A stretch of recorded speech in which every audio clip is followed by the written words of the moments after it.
Pensa alla vita, guida con la testa, dall'Adriatico alle Dolomiti, per tutta l'estate, dalle spiagge veneziane alle cime del Cadore, passando per le terme euganee, si terrà la campagna permanente per la sicurezza stradale, promossa dall'Associazione Polizia Locale d'Italia. I luoghi saranno le piazze al mare di Venezia, Jesolo, Caorle e Bibione, San Vito di Cadore e Abano Terme. Un ripasso sull'uso di casco e cinture, sui rischi e gli effetti dati dall'uso di alcol e droghe alla guida di veicoli non farà male. Ma non bisogna mollare l'osso, nel senso che l'educazione, la formazione, l'aggiornamento su questi temi è un processo permanente, come dice anche il titolo di questa campagna dell'Associazione Professionale Polizie Locali. I vigili distribuiranno materiale informativo, proietteranno video ed effettueranno alcol test. Chi vorrà potrà rispondere a un questionario sulla sicurezza stradale. Previste anche prove con il simulatore di guida a cura della Federazione Motociclistica Italiana.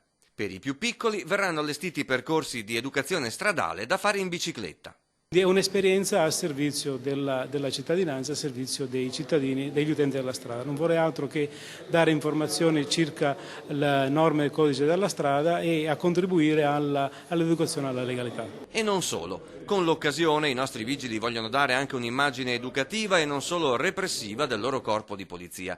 Guidare con prudenza conviene a tutti perché, come ricorda con saggezza il pilota Alex Zanardi, nella vita non c'è la marcia indietro.